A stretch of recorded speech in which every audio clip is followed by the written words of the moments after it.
Gente, hoje nós vamos falar aqui com o Manuel, que já está prontinho aqui, né?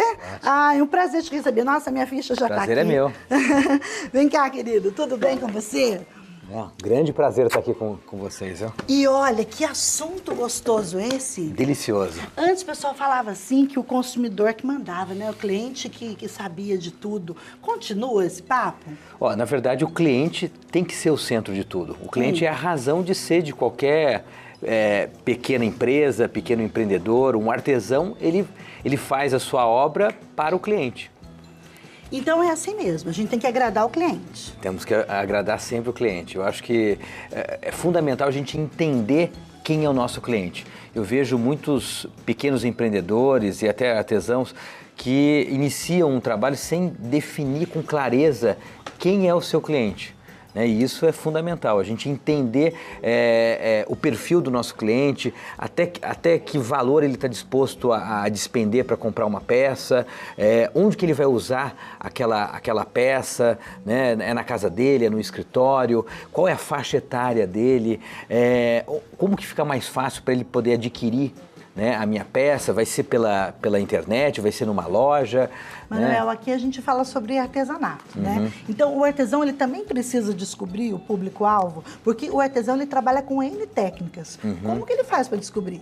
Então, eu acho que hoje em dia, por exemplo, existem múltiplos tipos de artesanato. Né? E é fundamental, eu acho que a gente descobrir sim, porque assim, a gente pode atender muitas pessoas, a gente não precisa restringir, mas a gente tem que ter um foco principal. Né? Quem vai adquirir minha peça? É um público mais feminino ou é um público mais masculino? Né? Qual que é o tamanho do bolso do meu cliente? Né? Qual que seria uma faixa de preço adequada até para o artesão, porque eu vejo muitos artesãos trabalhando de uma maneira, às vezes sem um planejamento, sem saber exatamente quanto gasta para desenvolver aquele trabalho. Mas uma coisa acontece, Manuel, o artesão, ele está sempre em busca de feiras. Sim, né? Então, tem muitas feiras de artesanato no Brasil e o artesão está ali, está em busca de feiras. E muitos já estão trabalhando online, também tem a sua página, trabalha bem Eu tenho as suas percebido redes isso muito no sociais. Instagram, né? Tem Exatamente, muita gente já. Né? E ali, nesse contato de feira, ali numa venda, ele consegue ter um contato mais próximo com o seu cliente? Como que ele faz isso? Com certeza. Eu acho que, em primeiro lugar, se conectar emocionalmente com o seu cliente. E eu acho assim, eu acredito que nenhum artesão vai ser realmente bem-sucedido se ele não for apaixonado pelo que ele faça. Né? E se ele é apaixonado pelo que ele faz, ele naturalmente conta boas histórias sobre a arte dele, sobre o trabalho dele. E quando ele conta uma história, ele se conecta ao outro, se conecta ao cliente. Ser a peça que ele está fazendo, né? Vai muito além. A técnica que ele usa, né? Ele contar um pouco sobre a técnica, sobre os materiais que ele usa, ele significar isso. Né? Por exemplo, eu vejo muitos hoje artesãos trabalhando com matérias-primas, né? Frutos de reciclagem ou que tem um trabalho bonito, até ecológico e tal. E eu acho que contar isso, ressignificar isso, a partir do momento que você conta, por mais breve que seja, a história do seu trabalho, você se conecta ao outro. Né? E a partir do momento que você se conecta, o outro está mais aberto. E a partir do momento que ele conhece a história por trás do trabalho, o trabalho tem muito mais valor. Exatamente. E como que a gente faz, por exemplo, falei isso para você das feiras, né?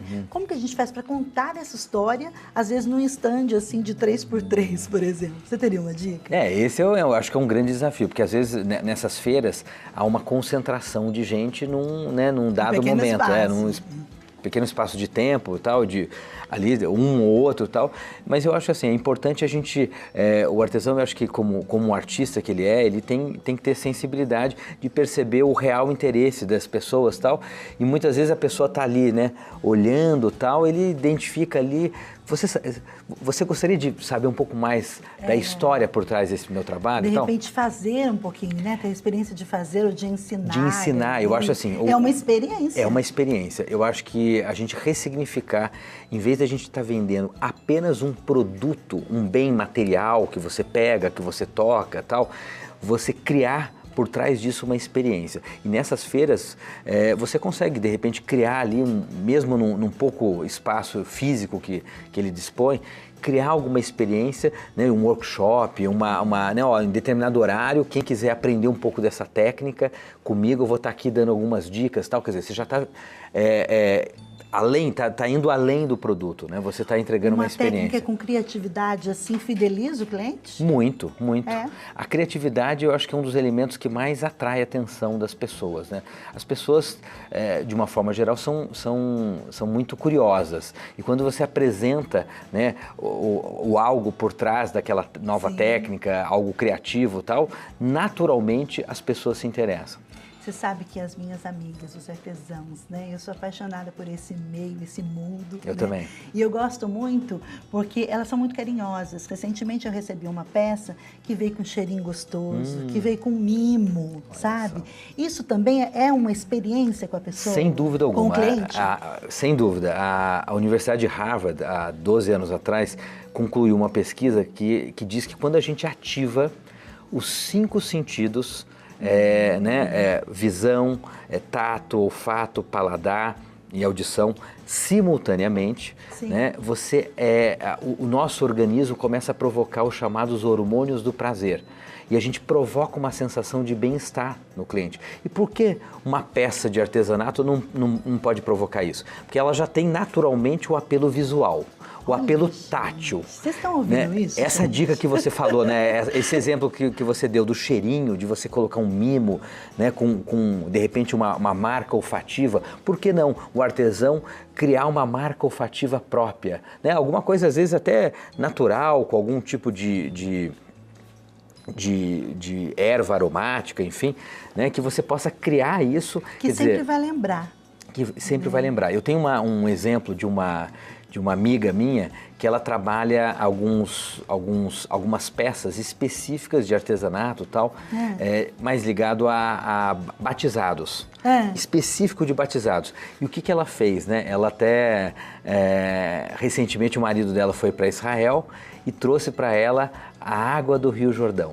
E ela está colocando, lógico, pequenas gotinhas da água do Rio Jordão. Quer dizer, ela está, de certa forma... Muito simbolismo. Transpondo, lógico, todo o simbolismo, é muito mais o simbolismo, mas transpondo todo o significado, né, do batizado, da origem do batismo, né, de Jesus no Rio Jordão, para os produtos dela.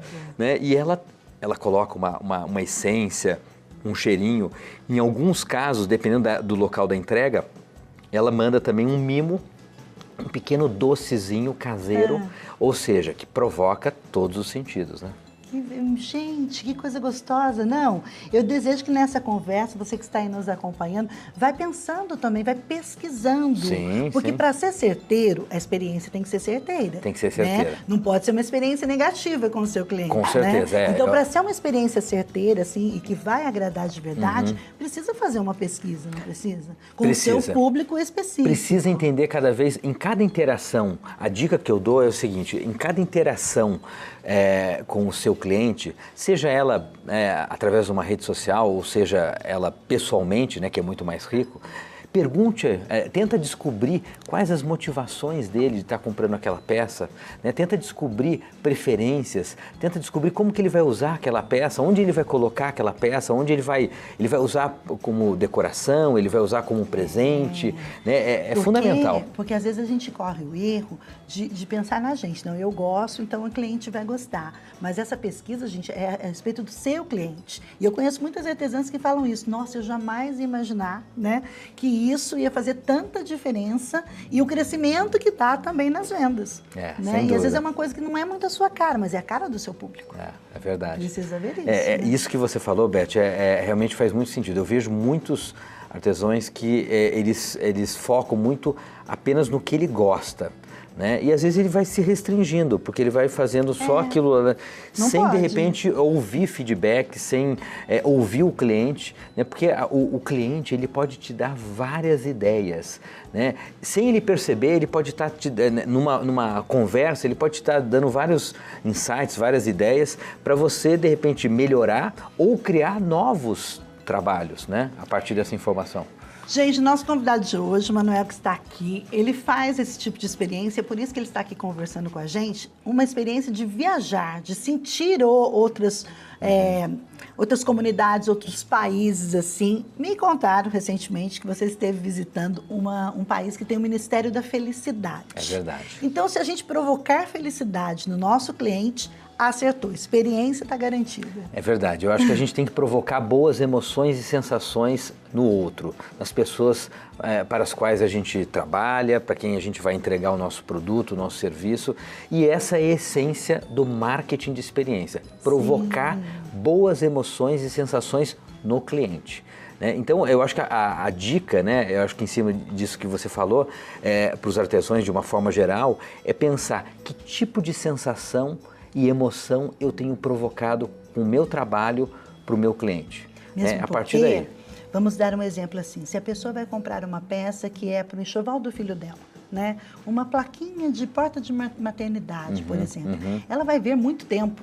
Então a experiência tem que ser boa. Tem que ser porque boa. Ou ela vai conviver muito tempo com a sua peça, Então que seja algo muito agradável. Só que junto a isso, essas boas experiências, todo mundo tem que lucrar.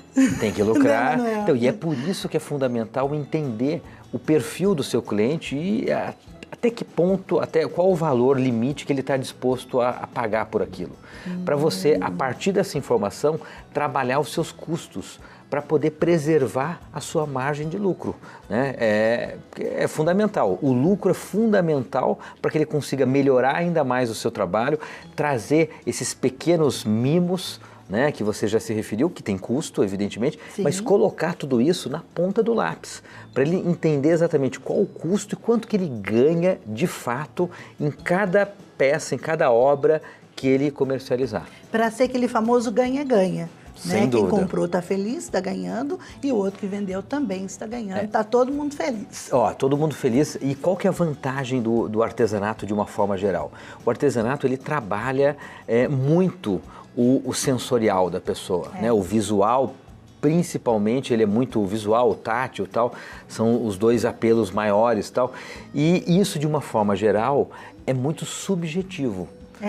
Então, quando você agrada aos olhos de uma pessoa e, sobretudo, quando você conta uma boa história, e você consegue, de alguma maneira, valorizar aquela peça em alguns reais, que você, multiplicando pelo número de peças que você comercializa ao longo do mês, pode te dar um ganho bem interessante. Isso mesmo.